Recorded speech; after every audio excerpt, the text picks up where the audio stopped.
नमस्कार दोस्तों। जैसा कि हम सभी जानते हैं कि भारत सरकार ने 59 एप्लीकेशन ऐसे हैं चाइना के जिन्हें बैन कर दिया है।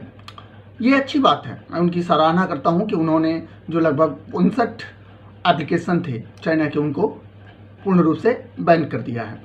लेकिन कभी कभी मैं ये सोचता हूँ निष्पक्ष रूप से होके कि क्या यह डिसीजन इसलिए लिया गया है कि देश की जनता का जो दिमाग है वो मुख्य मुद्दों से हटाया जा सके। क्योंकि मुझे तो ऐसा ही लगता है कि गवर्नमेंट ने ये डिसीजन शायद इसलिए लिया है कि कहीं ना कहीं जो देश की जनता है उनका दिमाग जो है मुख्य मुद्दों से हटा दिया जाए। क्योंकि मुझे लगता है कि इस दौर में जिस हिसाब से महंगाई बढ़ी है, ख़ास तौर से तेल की कीमतों में जिस तरह से इजाफा हुआ है, उसको देखते हुए कहीं ना कहीं मुझे लगता है कि सबसे ज़रूरी चीज़ जो है वर्तमान में, जो कि देश का हालात है, हम सभी जानते हैं कि इस कोरोना के दरमियान, इस लॉकडाउन के दरमियान देश में लोग आर्थिक रूप से बहुत ही परेशान हो गए हैं, बेरोज़गार हो गए हैं।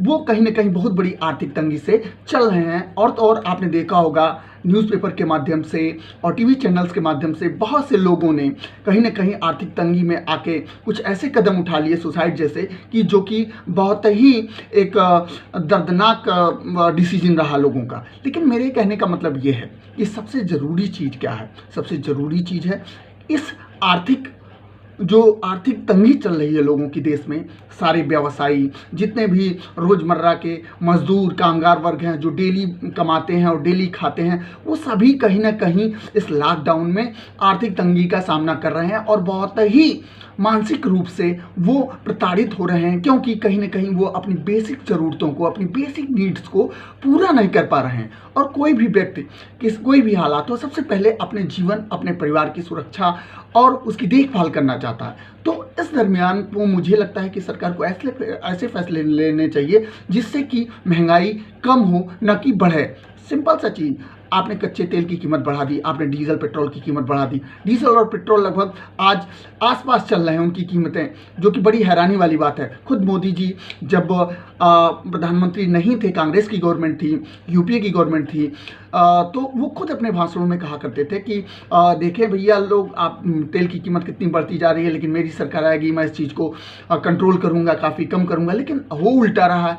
आज चाहे वो गैस सिलेंडर हो, चाहे गैस हो, सारी चीज़ें हों, और चाहे तेल हो, हर चीज़ की कीमत बढ़ रही है। खास बात, जब तेल की कीमत बढ़ती है तो उससे सारी वस्तुओं, सारी चीज़ों की कीमतें क्या होती हैं? प्रभावित होती हैं। वो ऐसे होती हैं कि कोई भी जब तेल की कीमत बढ़ता है तो ट्रांसपोर्टेशन जो चार्ज होता है वो क्या होता है? वो बढ़ जाता है। भाई हम कह रहे हैं उत्पादन क्या होता है, किसी चीज़ का दिल्ली में होता है, किसी का पश्चिम बंगाल में होता है, लेकिन अगर यूपी में उसको लाया जाएगा तो किसी न किसी व्हीकल से ही लाया जाएगा, ट्रक के माध्यम से लाया जाएगा।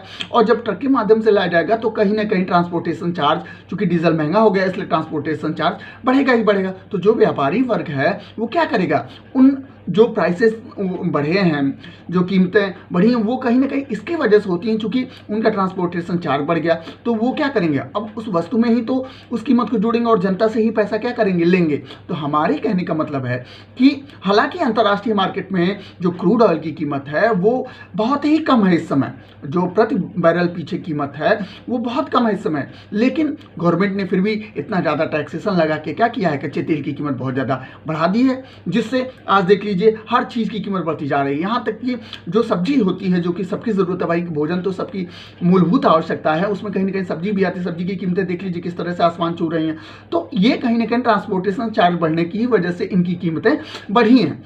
तो हमारे कहने का मतलब है कि गवर्नमेंट को, ठीक है आपने 59 एप्लीकेशन बैन कर दिया, अच्छी बात है, मैं सराहना करता हूँ। लेकिन हमारे कहने का मतलब है कि हमें चाइना के सामान का बहिष्कार भी करना है, हमें आत्मनिर्भर भी बनना है।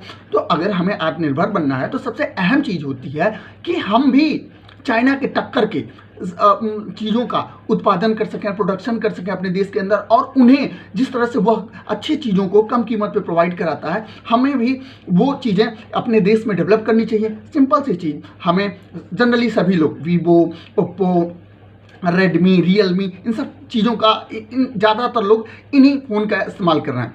आप देखिए लावा, इंटेक्स और तमाम इंडियन कंपनी ऐसी जो थी जो मोबाइल फ़ोन बनाती थी, लेकिन वो आज के दौर में बंद हो गई। उसका कारण क्या था? उसका सबसे बड़ा कारण ये था कि अब वो उस लागत पे उस चीज़ को बना नहीं पाते थे, वो क्वालिटी दे नहीं पाते थे, और चाइना से उससे कम कीमत में अच्छी क्वालिटी के वो क्या बोलते हैं कि स्मार्टफोन जब अवेलेबल थे, तो वो क्या करते हैं, उनको अपनी कंपनियां आज बंद करनी पड़ी। आज पूरे मार्केट में दिख ली ये चीज़ें नहीं हैं। तो हमारे कहने का मतलब है कि जो भी हमारे हुक्मरान हैं, हमारे लीडर हैं, उनको ये भी तो सोचना चाहिए कि हम चीज़ों को बंद करें, बहुत अच्छी बात, हमें आत्मनिर्भर होना चाहिए, बहुत अच्छी बात है, लेकिन हमें अपने देश के अंदर ऐसी चीज़ों को डेवलप करना चाहिए, ऐसे फैक्ट्री जैसे उत्पादन को बढ़ाना चाहिए, हमारे अपने इंफ्रास्ट्रक्चर को मजबूत करना चाहिए, जिससे कि हम दूसरे देश पे निर्भर हो ही नहीं, स्वयं आत्मनिर्भर हो जाए। अगर ये सारी चीज़ें हम कर रहे हैं, आपको समझाने के उद्देश्य से मैं ये उदाहरण दे रहा हूँ, अगर वीवो, ओप्पो, रेडमी, रियलमी, जितने भी एमआई है, अगर इस टाइप की चीज़ें अगर हमें इसी कीमत पर अपने देश में ही उनका उत्पादन हो और उसी कीमत पर अगर हमें प्रोवाइड हो जाए, तो हमें चाइना की चीज़ें खरीदने की क्या ज़रूरत है, जाहिर सी बात है। लेकिन मैं इतना ही कहना चाहता हूँ कि देखिए, ये कभी कभी तो मुझे लगता है कि सिर्फ गवर्नमेंट लोगों के दिमाग को जो मुख्य मुद्दे हैं उनसे हटाने के लिए ऐसा करती है। अगर उसे वाकई इन सब चीज़ों को अगर करना है, तो मैं यही कहूँगा कि अपने देश के अंदर अपना इंफ्रास्ट्रक्चर इतना मजबूत करिए, उन चीज़ों का उत्पादन, अच्छी क्वालिटी की चीज़ों का कम पैसों में उत्पादन कराइए, जिससे कि हमें अपने ही यहाँ अपने देश के अंदर ही वो चीज़ें मिल जाए। कभी कभी मुझे एक चीज़ और लगता है कि अभी हाल ही में हमारे 20 जवान शहीद हुए हैं, कहीं ना कहीं सरकार उससे भी लोगों का दिमाग हटाना चाहती है। इस स्थिति में अगर कभी कभी मैं सोचता हूँ कि अगर अमेरिका होता और अमेरिका के 20 सैनिकों को चाइना ने मारा होता, तो क्या अमेरिका शांत बैठता? आप भी जानते हैं कि अमेरिका शांत नहीं बैठता। वहीं जब पाकिस्तान का मामला आया तो मोदी जी ने बड़ा ज़बरदस्त एक्शन लिया। तो फिर ये चाइना के संदर्भ में उन्होंने एक्शन क्यों नहीं लिया? वो क्यों नहीं ले रहे हैं? उन्होंने सर्वदलीय बैठक भी कर ली, सब कुछ कर दिया, लेकिन चाइना के खिलाफ वो मौन बैठे हुए हैं। सिर्फ लोगों को तसल्ली देने के लिए उन्होंने क्या कर दिया, 59 जो एप्लीकेशन है चाइना के, उनको बंद कर दिया। भैया आप बंद कर दिया, मैं उससे मुझे कोई तकलीफ नहीं है, ठीक है, लेकिन कहने का मतलब है, मुझे कभी कभी लगता है कि जो मुख्य मुद्दा है उससे कहीं ना कहीं सरकार इस जनता को, इस आवाम को सिर्फ और सिर्फ गुमराह कर रही है और कुछ नहीं कर रही है। मुझे लगता है कि इस समय हमें, देखिए, कहने का मतलब ये है कि हमें जो चाइना ने काम किया है, बड़ा ही गलत किया है, उसके प्रति सख्त गवर्नमेंट को एक्शन लेना चाहिए, क्योंकि वो ये ना सोचे कि अभी भी हम 1962 के हालात में ही हैं। देखिए क्या होगा अगर हम उनका उत्तर देते, उनको उन्हीं की भाषा में समझाते, तो जाहिर सी बात है उनको चीज़ें समझ में आती, लेकिन नहीं, पता नहीं क्या गवर्नमेंट कर रही है। हालांकि मोदी जी ने कहा था, उन्होंने अपने ही कुछ भाषण में, कुछ जगहों पे, न्यूज़ चैनल पे कहा था कि जब कांग्रेस की गवर्नमेंट थी कि पाकिस्तान को लव लेटर लिखना बंद करें। तो भैया ठीक है, आपने कहा, बड़ी अच्छी बात है, तो चाइना से आप क्या कर रहे हैं? आपको भी तो इस जो हमारे 20 सैनिक शहीद हुए हैं, हमारे भारत माता के जो 20 सपूत शहीद हुए हैं, उनका प्रतिशोध कौन लेगा?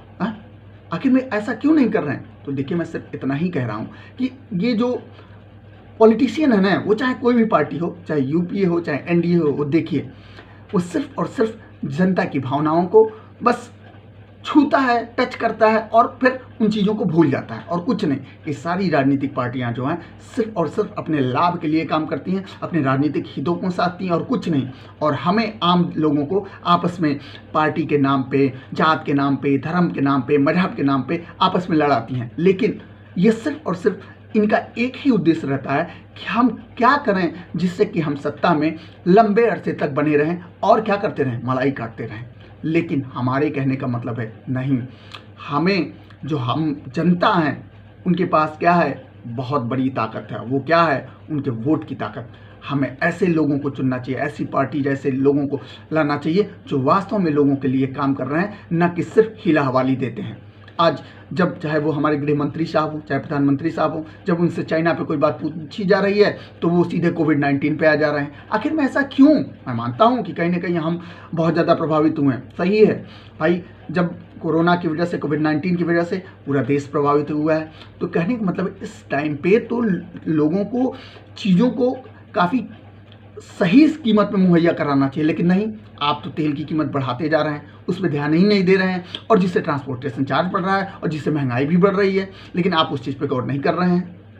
तो हमारा कहने का मतलब है साथियों कि ये सिर्फ और सिर्फ लोगों की संवेदनाओं के साथ खेलते हैं और कुछ नहीं करती राजनीति। इतना ही कहना चाहता हूँ। नमस्कार दोस्तों।